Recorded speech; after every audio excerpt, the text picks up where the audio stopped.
మరొక మనిషి ఒక జాతిని మరొక జాతి దోపిడీ చేయనటువంటి ప్రభుత్వం, అందరూ సమానంగా జీవించాలి అనే ఆకాంక్షలు ఉన్నటువంటి ప్రభుత్వం. అట్లాంటి ప్రభుత్వం మన దగ్గర రావాలి. అట్లాంటి ప్రభుత్వం రావాలి అంటే అట్లాంటి పార్టీ ఉండాలి.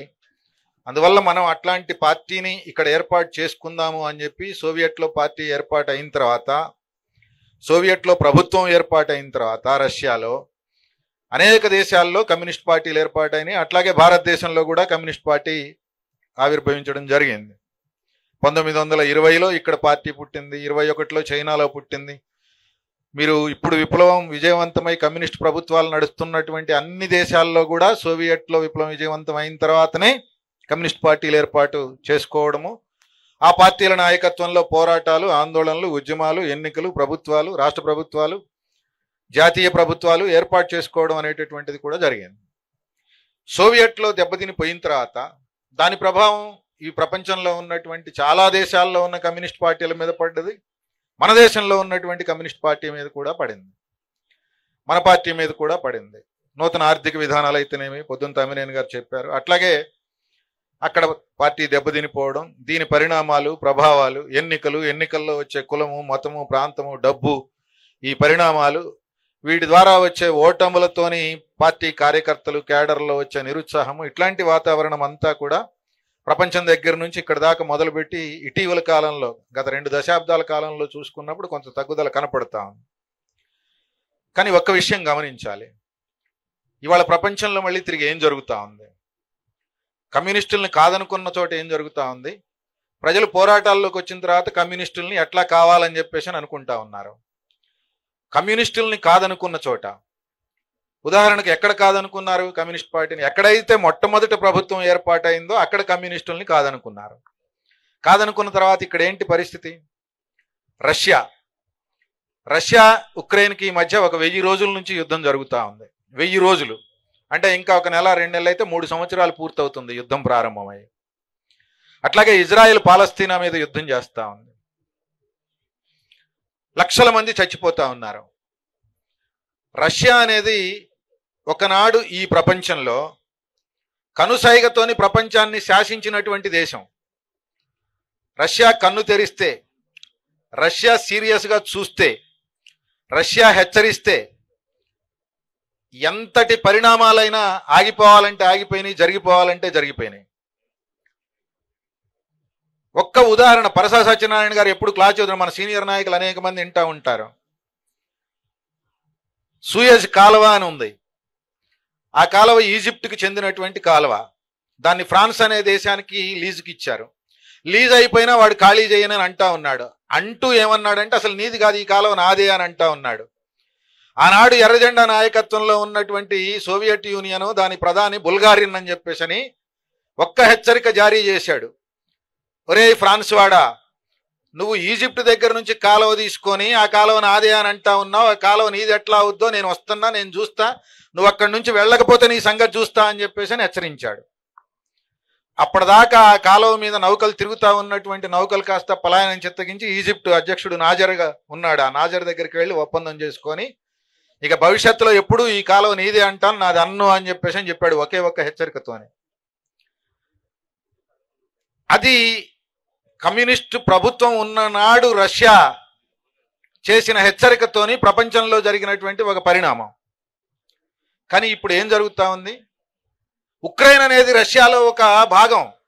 మొత్తం సోవియట్ యూనియన్గా ఉన్నప్పుడు మన దగ్గర 29 రాష్ట్రాలు ఎట్లా ఉన్నాయో సోవియట్లో కూడా అట్లా అన్ని రాష్ట్రాలు కలిపి ఒక దేశంగా, సోవియట్లన్నీ కలిసి యునైటెడ్ సోవియట్లు అట్లా ఒక రాష్ట్రం, అది ఉక్రెయిన్ అందులో భాగమే.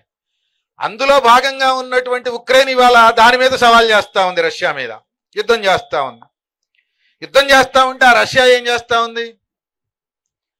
ఒకనాడు ప్రపంచం మొత్తం మీద ఎక్కడ ఏ దేశం మీద మరో దేశం ఆధిపత్యానికి వచ్చినా హిట్లర్ అనేటటువంటి వాడు ఒక 50 దేశాలను ఆక్రమించుకున్న తర్వాత సోవియట్ దగ్గరికి వెళ్ళాడు.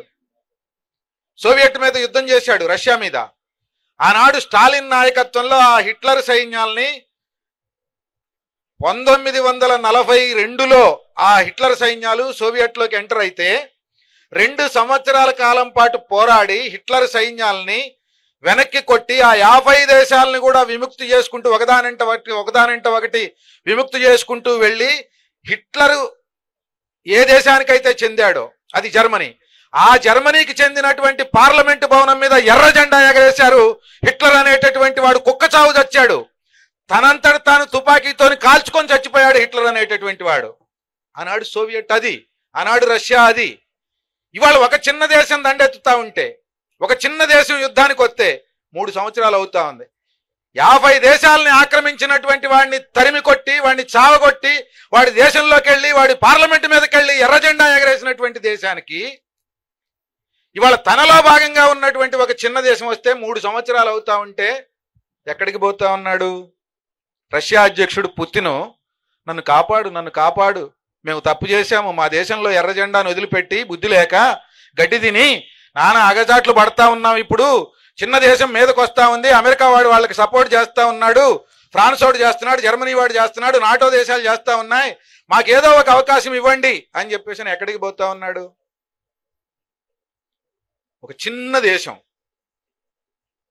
నార్త్ కొరియా, ఉత్తర కొరియా అధ్యక్షుడు కిమ్ని చాలా మంది ఇటీవల చంద్రబాబు నాయుడు ఆంధ్రప్రదేశ్లో జగన్ని సైకో అని చెప్పి పోల్చడానికి ఉత్తర కొరియా అధ్యక్షుడు కిమ్ లాంటి సైకో మన దగ్గర ఉన్నాడు జగన్ అనే పేరుతోని అని చెప్పి సంబోధించాడు. ఉత్తర కొరియా జనాభా 2,60,00,000, మనకంటే 1,40,00,000 జనాభా తక్కువ ఉంటుంది. రష్యా అనేది ఒక విశాలమైన దేశం, 2 ఖండాల్లో ఉంటుంది. భారతదేశంతోని 2 విశాలమైనటువంటి దేశం, జనాభా తక్కువ, అది వేరు. జనాభా 30-40 కోట్లే ఉంటుంది. కానీ వైశాల్యంలో 2 జనాభా, 2 వైశాల్యం భారతదేశంతో పోల్చుకుంటే. ఉత్తర కొరియా అనేది తెలంగాణ అంత కూడా లేదు జనాభా రీత్యా, వైశాల్యం రీత్యా కూడా. కానీ ఆ ఉత్తర కొరియా దగ్గరికి వెళ్ళి ఈ పుతిన్, ఓరయ్యా నా మీదకి అమెరికా వాడు వస్తా ఉన్నాడు, అమెరికా వాడు ఉక్రెయిన్కి సపోర్ట్ చేస్తా ఉన్నాడు, ఆ ఉక్రెయిన్ వాడు ఆ అమెరికా బాంబులు తీసుకొని నా దగ్గరికి వేస్తా ఉన్నాడు, ఒకనాడు నువ్వంటే అమెరికా వాడు గజగజలాడిపోయాడు కదా, కారణం ఏంటి అని చెప్పేసి అన్నాడు. ఇప్పుడు ట్రంప్ ఎన్నికయ్యాడు కదా, ఈ ట్రంప్ ఇంతకు ముందు ఒకసారి ఎన్నికయ్యాడు అమెరికాకి, 4 ఏళ్ల క్రితం ట్రంపే అధ్యక్షుడు. ట్రంప్ అధ్యక్షుడిగా ఉన్నప్పుడు ఈ ఉత్తర కొరియా అణు పరీక్షలు చేసింది. అణు పరీక్షలు చేయడం అంటే అణ్వాయుధం ఉంటుంది, ఆ అణ్వాయుధాన్ని ఎక్కడికి మనం పేలిస్తే అది పేలుతుంది అని చెప్పేసి దాన్ని పరీక్ష చేస్తారు. పెద్ద ఎడారుల్లో కానీ లేకపోతే నడి సముద్రంలో కానీ దాన్ని పేలుస్తారు. ఈ ఉత్తర కొరియా అధ్యక్షుడు కిమ్ అట్లా పేల్చాడు. పేలిస్తే ట్రంప్ ఏమన్నాడంటే, ఒరే కిమ్ము నీకేదో ఒళ్ళు బలిసిన వ్యవహారంలాగా ఉంది, నువ్వెంత, నీ దేశం ఎంత, నీ కథ ఎంత, నువ్వేమనుకుంటా ఉన్నావు, సరిగ్గా నేను తలుచుకుంటే నీ దేశం భస్మీపటలం అయిపోతుంది, నువ్వు పనికి రాకుండా పోతావు, నీ దేశంలో ఇక పండించుకోవడానికి పంటలు కూడా ఉండవు, తొండలు గుడ్లు పెట్టే ఏరియాలాగా తయారైపోతుంది, ఎడారిలాగా చేస్తా, నా మీదకి వచ్చిన జపాన్ ఉన్నట్టు చేసినా, నా మీదకి వచ్చిన ఆఫ్ఘనిస్తాన్ ఉన్నట్టు చేసినా, ఇంకా అప్పటికి ఆఫ్ఘనిస్తాన్ నుంచి పారిపోయాలే. ఈ మాటలన్నీ మాట్లాడాడు. కిమ్ ఏమన్నాడంటే, ఒరే ట్రంపు, నువ్వు నన్నేదో చేస్తానని అంటా ఉన్నావు, నేను జపాన్ని కాదు, నేను జర్మనీని కాదు, నేను ఆఫ్ఘనిస్తాన్ని కాదు, నేను ఉత్తర కొరియాని, నేను పట్టుకున్నది ఎర్ర జెండా, నేను నమ్మింది మార్క్సిజం లెనినిజం. నువ్వు నా మీదకి గురి పెట్టి నన్ను ఏదైనా చేయాలని చెప్పి చూస్తే బిడ్డ, నేను నీ వాషింగ్టన్ నగరంలో ఉన్న నువ్వు నివాసం ఉండే నీ వైట్ హౌస్, అమెరికా అధ్యక్షుడు నివాసం ఉండే భవనం పేరు వైట్ హౌస్ అంటారు, నువ్వు నివాసం ఉండే నీ వైట్ హౌస్ కి గురిపెట్టిన నా అణుబాంబు సరిగ్గా ఇది లేచి నీ మీదనే పడుద్ది, నిన్ను భస్మీపటలం చేస్తుంది, నీ రాజధాని నగరాన్ని భస్మీపటలం చేస్తుంది, జాగ్రత్త బిడ్డ అని హెచ్చరించాడు. ట్రంప్ వెనక్కి పోయి వీడు నిజంగానే చేసేటట్టు ఉన్నాడు, ఎందుకు వచ్చిన గొడవ వీడితోని అని, నేను అరే ఇక తగువద్దు, మనకు నువ్వు నేను చర్చించుకుందాం, మాట్లాడుకుందాం, మంచిగా సామరస్యంగా పరిష్కారం చేసుకుందాం అన్నాడు ట్రంప్. కిమ్ కూడా ఓకే రా, చర్చలకు రా, వస్తే మాట్లాడుకుందాం అని అన్నాడు. అయితే నేను నీ దేశం వస్తా అన్నాడు ట్రంప్. లేదు నువ్వు నా దేశానికి రావద్దు అన్నాడు. మరి అయితే నువ్వు రా అన్నాడు. నేను రావటం ఏంటి, నీ దగ్గర నేను రానన్నాడు.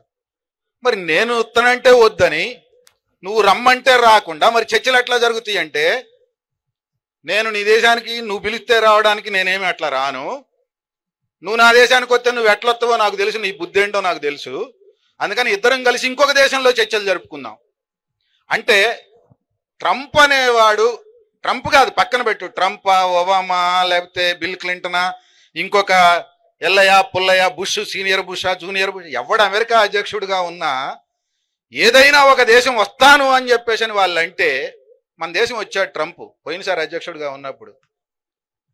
ఏం పేరు పెట్టారు మన దేశంలో ఆ కార్యక్రమానికి? ఏం పేరు పెట్టారు? అందుకే పొద్దున రమేష తమ్మిన ఎవరో చైతన్యం గురించి మనం అప్పుడే మర్చిపోతే ఎట్లా? ఏం పేరు పెట్టారు? నమస్తే ట్రంప్ పెట్టారా లేదా? నమస్తే ట్రంప్ కార్యక్రమం పెట్టారు. అంటే మన దేశం వస్తే మన ప్రధానమంత్రి నమస్తే ట్రంప్ అని ఒక కార్యక్రమం పెట్టి స్వాగతం పలికి అహ్మదాబాద్ తీసేపోయి పేదవాళ్ళు కనపడకుండా చుట్టూరు ఇప్పుడు తడికలు మనం కట్టినట్టుగా అహ్మదాబాద్ బజార్ల చుట్టూ తడికలు కట్టి ఆయన తీసుకొని పోయి కార్యక్రమం ఏర్పాటు చేశాడు ఇంత పెద్ద భారతదేశ ప్రధానమంత్రి. కానీ ఆ ట్రంప్ అక్కడికి వస్తానంటే నువ్వు రావడానికి వీల్లేదని అన్నాడు. బిడ్డకు కూడా ఇవాంకా ఆమె పేరు, తండ్రికే కాకుండా అయ్యా బిడ్డలకి ఇద్దరికి కూడా స్వాగతం పలికి ప్రధానమంత్రి గౌరవం, బ్రహ్మాండమైనటువంటి గౌరవాన్ని అందించినటువంటి పరిస్థితిని మనం చూశాం.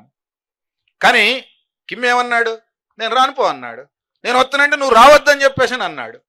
మరి ఎక్కడంటే సింగపూర్ అన్నాడు. సింగపూర్లో వేదిక మీదకి పోయారు. ట్రంప్ కొద్దిగా భారీకాయంగా ఉంటుంది కదా, వేదిక మీదకి పోగానే ఇద్దరు ఒక లట్ నుంచి ఎక్కారు, ఇంకొక ఒకళ్ళు ఇటు నుంచి ఎక్కారు. ట్రంప్ రాగానే భుజం మీద చేయేసిండు, కిమ్ భుజం మీద కొద్దిసేపు చూసిండు. మనోడు కొద్దిగా ఎత్తు తక్కువ ఉంటాడు, కొద్దిసేపు ఆగి చూసి ఈయన కూడా చెయ్యేసిండు. చెయ్యేశాక ట్రంప్కి ఈడేందుకు చెయ్యేస్తాడని ఇంకుంటే ఇంకేం చేస్తాడు అని చెప్పి చెయ్యి తీసిండు. ఈయన కూడా చెయ్యి తీసిండు. మంచిగా నువ్వెంతో నేనంతా, నా జనాభా తక్కువ కావచ్చు, నా వైశాల్యం తక్కువ కావచ్చు, నా ఆర్థిక పరిస్థితి నీకంటే బలహీనంగా ఉండొచ్చు, కానీ ఆత్మగౌరవంతో ఉండడంలో నీకంటే ఎక్కువ ఉంటాను నేను. గౌరవం పొందడం, గౌరవం ఇవ్వడం అనేది పరస్పరం ఆధారపడి ఉంటాయి. నువ్వేదో ఎక్కువ నేనేదో తక్కువ అంటే నేను ఒప్పుకోను అని చెప్పాడు. చర్చలు జరిగినాయి. సరే, ఆ చర్చలు ఫెయిల్ అయినాయా, ఇదైనాయా, అదైనాయా అని చెప్పేసి అనేది కాసేపు పక్కన పెట్టి ఇక్కడ విషయం ఏమిటి అని అంటే, ఇవాళ రష్యాకి ఈ పరిస్థితి ఎందుకు వచ్చింది? అంత దయనీయ స్థితిలోకి రష్యా ఎందుకు పోయింది? తన దగ్గర యుద్ధం జరుగుతూ ఉంటే, ఒకనాడు మనకు చైనాకి యుద్ధం జరుగుతూ ఉంటే, మనకు పాకిస్తాన్కి యుద్ధం జరుగుతూ ఉంటే భారతదేశాన్ని ఆదుకోవడానికి ఆయుధాలు అందించినటువంటి రష్యా, క్రయోజనిక్ రాకెట్లు అందించినటువంటి రష్యా, ఇవాళ తనకు కష్టం వస్తే దేశంలో ఎవ్వడు దిక్కు లేక తిరిగి మళ్ళీ ఎర్ర జెండాయే దిక్కు. ఒకనాడు మమ్మల్ని చూసి మీరు ఇన్స్పైర్ అయ్యి మీరు రాజ్యాన్ని ఏర్పాటు చేసుకున్నారు, మేము పోగొట్టుకున్నాం, మీరు నడుపుకుంటా ఉన్నారు. మిమ్మల్ని చూసి భయపడతా ఉంది అమెరికా, మా మీదకేమో వస్తా ఉంది. తిరిగి మా దగ్గర నుంచి వెనక్కిపోవాలంటే నువ్వే రావాలి అని చెప్పి ఎర్ర జెండాని వదిలిపెట్టినటువంటి వాడి గతి ఏమవుతుందో రష్యాని చూస్తే మనకు అర్థమవుతుంది. ఒకనాడు మహాకవి Sri Sri గర్జించు Russia, గాండ్రించు Russia, Parjanya శంఖాన్ని పూరించు Russia, లేలే రష్యా, రారా రష్యా, కార్మిక రాజ్యాన్ని స్వప్నించు రష్యా, శ్రామిక రాజ్యాన్ని నిర్మించే రష్యా అని చెప్పేసి అన్నాడు. అట్లాంటి రష్యా ఇవాళ దిక్కులేని రష్యా అయిపోయింది. ఉత్తర కొరియా లాంటి చిన్న దేశం నుంచి సైనికుల్ని తీసుకుపోయి వాళ్ళ సైనికులకి మనోధైర్యం లేకపోతే ముందు పీటును నిలబెట్టుకుని ఫ్రంట్ లైన్ వారియర్స్ లాగా ఇవాళ ఉత్తర కొరియా సైనికులు ఉంటున్నారని ప్రపంచమంతా మీడియా, అంత ప్రధానమైన మీడియా అంతా కూడా చెప్తా ఉంది. ఇది జరుగుతున్నటువంటి పరిణామం. అందువలన కమ్యూనిస్టుల్ని కాదనుకున్నవాడు, ఈ అందాక రమేష్ నున్నా గారు ఎవరు చెప్తున్నారు, ఈ మండలంలో రూరల్ మండలంలోనే 2-3 నెలల క్రితం ఒక ఆయన పోయాడు మన పార్టీని వదిలిపెట్టి. అది ఇది అని చెప్పేసి ఏదో కొంతమందిని వేసుకొని ఇంక నేనే మొత్తం ఇదని అనుకొని వెళ్ళిపోయాడు. మళ్ళీ చెప్తున్నాడంట నిన్న ఆఫీస్కి వచ్చి, నేను మళ్ళీ వస్తా, నాకు సభ్యత్వం ఇవ్వండి అని చెప్పి. అంటే కమ్యూనిస్ట్ పార్టీ సభ్యత్వం ఇట్ట పోయి అట్టు వచ్చేవాడికి ఎమ్మటే ఇచ్చే సభ్యత్వం ఏం కాదు, ఏదో ఖాళీగా ఉండదు. టీఆర్ఎస్ సభ్యత్వం లాగా 100 రూపాయలు కడితే 2 లక్షలు ఇన్సూరెన్స్తో వచ్చేది కాదు. కమ్యూనిస్ట్ పార్టీ సభ్యత్వం, కమ్యూనిస్ట్ అనేవాడు త్యాగంతో కూడుకున్నటువంటి సభ్యత్వం, కష్టంతో కూడుకున్న సభ్యత్వం, నిర్బంధాన్ని ఎదిరించే సభ్యత్వం. అందుకని నువ్వు ఉండాలి అంటే నిజాయితీ ఉండాలి, చిత్తశుద్ధి ఉండాలి.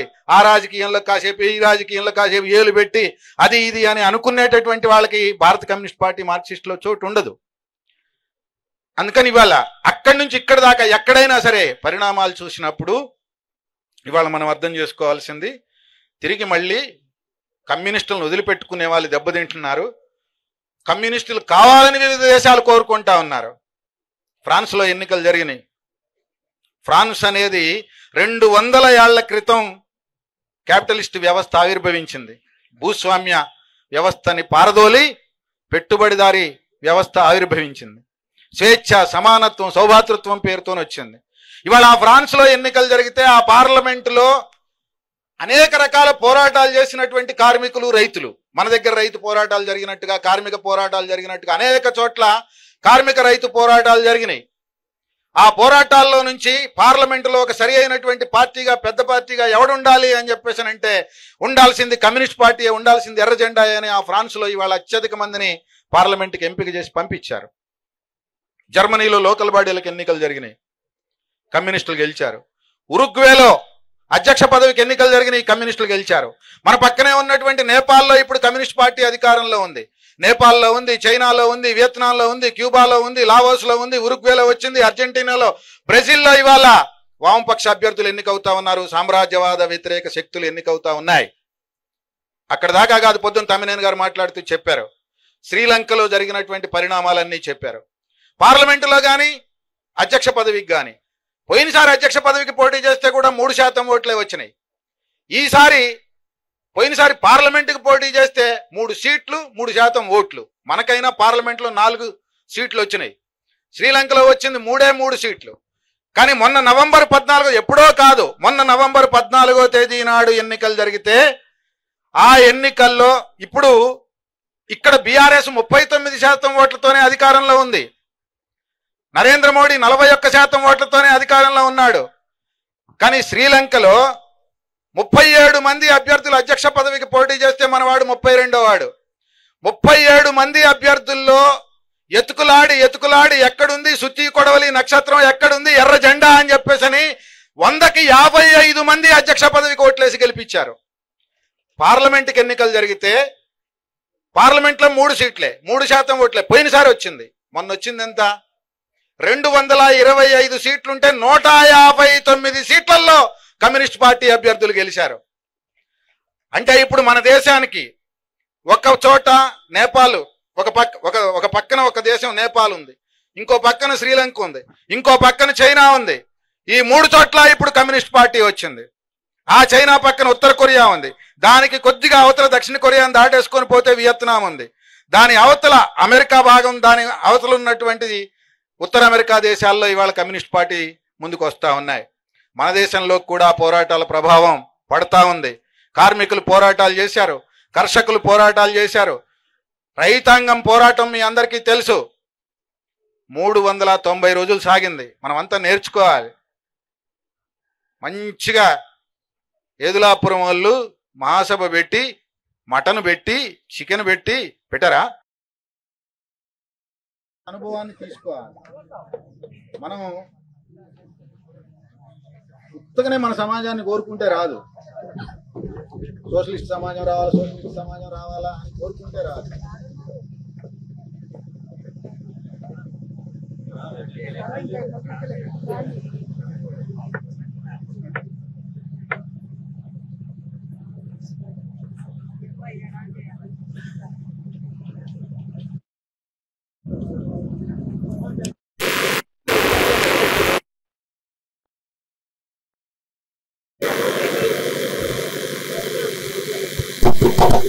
కొత్తగానే మనం కోరుకుంటే మన సమాజం రాదు. కమ్యూనిస్టు సమాజం వచ్చినటువంటి చోటల్లా పోరాటాలతో వచ్చింది, త్యాగాలతో వచ్చింది. వందలు, వేలు, లక్షలు, కోట్ల మంది. ఇందాక చెప్పినటువంటి హిట్లర్ని వెనక్కి కొట్టేటటువంటి సందర్భంలో 2 సంవత్సరాల కాలం పాటు సోవియట్ పోరాడితే 2 కోట్ల మంది ప్రజలు తమ ప్రాణాలని బలిదానం గావించి ఫాసిజాన్ని వెనక్కి కొట్టారు. సాక్షాత్తు స్టాలిన్ కుటుంబంలో స్టాలిన్ కొడుకు కూడా ఆ యుద్ధంలో శత్రువుల చేతికి చిక్కాడు. శత్రువుల చేతికి చిక్కితే హిట్లరు ఒక కబురు చేశాడు, నీ కొడుకుని నేను వదిలిపెడతాను కానీ నా సైనిక కమాండర్ ఉన్నాడు, వాళ్ళను వదిలిపెట్టమని చెప్పేశాను. స్టాలిన్ దగ్గరికి ఈ కబురు పోయింది. కబురు పోయినప్పుడు ఆయన చెప్పాడు, నేను నా కొడుకుని నేను వదిలించుకుంటాను, కానీ చచ్చిపోయినటువంటి వాళ్ళందరూ ఈ భూమిపుత్రులు కాదా? ఇక్కడ వాళ్ళు కూడా ఒక తండ్రి బిడ్డలు, తల్లి బిడ్డలు కాదా? అట్లాంటి తల్లిదండ్రుల్లో నేను ఒకడిని కాదా? నేను నా స్వార్థాన్ని నేను చూసుకుంటే ఈరోజు నా పాలనలో ఉన్నటువంటి నా పార్టీ పాలనలో ఉన్నటువంటి ఈ ప్రజలందరూ వాళ్ళ బిడ్డల్ని పోగొట్టుకోవాలి, నేను నా బిడ్డను రక్షించుకోవాలా, వాడిని వదిలిపెడితే వదిలిపెట్టమని, చంపుకుంటే చంపుకోమని చెప్పాడు సొంత కొడుకుని. అట్లాంటి త్యాగాలు జరిగినాయి. అందుకనే ఇవాళ కమ్యూనిస్టులుగా మేమేమి త్యాగం చేయం. మీరు పెద్దగా ఇవాళ మనం త్యాగం చేయాల్సిందేం లేదు. సమయం కాస్త మహా అయితే ఏదన్నా చిన్న చిన్న ధర్నాలు, పోరాటాలు ఇట్లాంటివి ఏదన్నా వస్తే కేసులు, నిర్బంధాలు ఇట్లాంటివి ఏమైనా వస్తాయి. కమ్యూనిస్టుకి ఏమీ రాకుండా ఉండేటటువంటి వాడు కమ్యూనిస్టే కాదు. జైలు అనేది తొలి పాఠశాల అంటాడు మావో. కమ్యూనిస్ట్కి జైలు అనేది తొలి పాఠశాల. తొలి పాఠశాల అనేది పలక మీద అక్షరాలు దిద్దుకునేది కాదు, సాధారణ మనిషికి, సాధారణ పిల్లవాడికి దిద్దుకునేది. కానీ కమ్యూనిస్టుకి తొలి పాఠశాల జైలే అని చెప్పేసి అని అంటాడు. అందువల్ల ఆ జైల్లో, నిర్బంధాలు ఇట్లాంటి వాటి కోసం సిద్ధపడాలి. మనం కాదు, ఇవాళ కమ్యూనిస్టులు కాని వాళ్ళు సిద్ధపడతా ఉన్నారు. ఇప్పుడు ఏం జరిగింది? రైతులు పోరాటం చేసేటప్పుడు ఎంతకాలం చేశారు? 390 రోజులు చేశారు, సంవత్సరము ఇంకొక నెలపాటు చేశారు. చేసేటప్పుడు ఏమైంది? తీవ్రమైన కరోనా.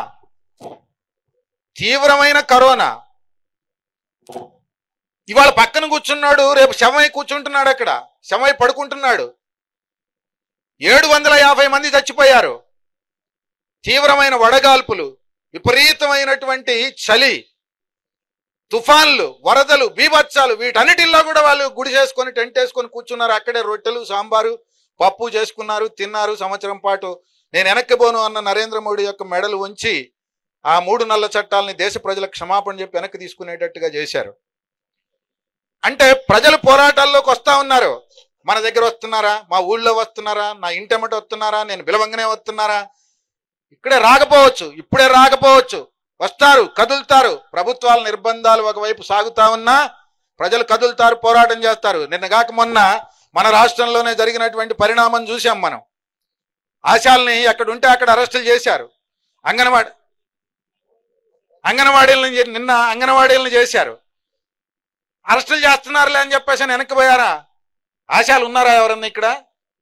మొట్టమొదటిసారి మనకి ఇప్పుడు దాకా సరిగా ఆశాల విషయంలో మొట్టమొదట మనం భిక్షాటన కార్యక్రమం చేసి ₹1,00,000 మొదట కేసీఆర్ ప్రభుత్వంలో ఆశాలకు అండగా నిలబడ్డాం. మనం కలెక్టరేట్ ఆఫీసు ముందు పార్టీ తరపున ఆనాడు జిల్లా సెక్రటరీగా నేను ఉన్నాను. 48 గంటలు నిరాహార దీక్ష చేశాము. 3 వామపక్ష పార్టీల జిల్లా కార్యదర్శులు మనందరం కూడా కూర్చొని అక్కడ చేసి ఉన్నాం.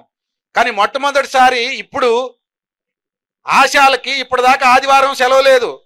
వాళ్ళు ఎర్ర జెండా పట్టారు, సిఐటియు కిందకు వచ్చారు, పోరాడారు. నిన్నగాక మొన్న రేవంత్ రెడ్డి ఆశా అక్క మీకు ఆదివారం సెలవిస్తున్నా అని చెప్పేసి ప్రకటించాడు. కారణం ఏంటి? పోరాటంలోకి రాబట్టి, సిఐటియు జెండా పట్టబట్టి, ఎర్ర జెండాతో ముందుకు సాగబట్టి ఆశాలు సాధించారు. చెన్నైలో శాంసంగ్ కార్మికులు వాళ్ళు యూనియన్ పెట్టుకుంటే తీసేస్తామని చెప్పేసి అన్నారు. నువ్వు తీసేసుకో, మేము యూనియన్ పెడతామన్నారు. స్టాలిన్ దగ్గరికి పోయారు. స్టాలిన్ మన ఆఫీసుకి కబురు చేశాడు, మన సెక్రటరీ దగ్గరికి రాయబారం పంపించాడు. పెట్టుబడులు రావు మనకు, మీరు రాజీ పడితే మంచిది, యూనియన్ పెట్టడాన్ని వదిలేసుకుంటే మంచిది అని అన్నాడు. మన వాళ్ళు అన్నారు, స్టాలిన్ నిన్ను చూస్తున్నాం, ఇప్పుడు నీ అయ్యను ఎప్పటి నుంచో చూస్తా ఉన్నాం, నీకు నాకు పొత్తుంటే ఉండొచ్చుగాక. పొత్తు ఇయ్యపొత్తే కయ్యపొత్తే ఎక్కడ పొత్తు అయినా వంగ తోటకాడ పొత్తు కాదు. కమ్యూనిస్ట్ అనేవాడికి, ఎర్ర జెండా పట్టినోడికి, కార్మిక వర్గం అనేవాడికి యూనియన్లను వదులుకుంటే అసలు ఆ పార్టీయే ఎందుకయ్యా? యూనియన్లు ఎందుకు? మేము మొదలము, అక్కడ యూనియన్ ఉంటుంది, ఇక్కడ పెట్టుబడి వస్తే వస్తుంది, రాకపోతే రాదు అని చెప్పేసి అంటే స్టాలిన్ శాంసంగ్ యాజమాన్యానికి చెప్పాడు. శాంసంగ్ అనేది మామూలు పరిశ్రమ కాదు. ఇవాళ మనం వాడుకునేటటువంటి సెల్ ఫోన్లలో అత్యధికం శాంసంగ్ ఫోన్లు ఉంటున్నాయి. అట్లాంటి కంపెనీలో యూనియన్ పెట్టుకుంటే తీసేస్తానని చెప్పేసి అంటే పోరాడితే ఆ కంపెనీ ఎదిగొచ్చి పెట్టుకోండి, ఏం పర్వాలేదుగా. ప్రభుత్వం చెబితే కూడా మీరు వింటలేదు, మిమ్మల్ని తీసేసినా సిద్ధమే అని చెప్పేసి అంటా ఉన్నారు. ఇక మేము చేయగలిగేది ఏం లేదు. యూనియన్ పెట్టుకోవడం అంటే అక్కడికి పోయి యూనియన్ ఏర్పాటు చేసుకొని జెండా గద్దె పెట్టి యాజమాన్య ప్రతినిధులను కూడా పిలిచి మనం రెడ్ సల్యూట్ చేస్తే వాడు కూడా చేసి ఇక బోండి కంపెనీలోకి రాండి అని చెప్పేసి ఆహ్వానించాడు. అది ఎర్ర జెండా అంటే. దాని అంటే ఇక్కడ చెప్పే ఉద్దేశం ఏంటంటే కామ్రేడ్స్, ఒక దగ్గర కార్మికులు, ఇంకో దగ్గర రైతులు. అప్పుడు పావడమే కాదు, ఇప్పుడు హర్యానాలో మొదలుపెట్టారు, పంజాబ్లో మొదలుపెట్టారు. నిన్నగాక మొన్న నోయిడాలో రైతులు మళ్ళీ ఢిల్లీకి చెంగు బోర్డర్ దగ్గర గతంలో రైతులు ఎక్కడ చేశారో అక్కడ ఉద్యమంలోకి వస్తూ ఉన్నారు.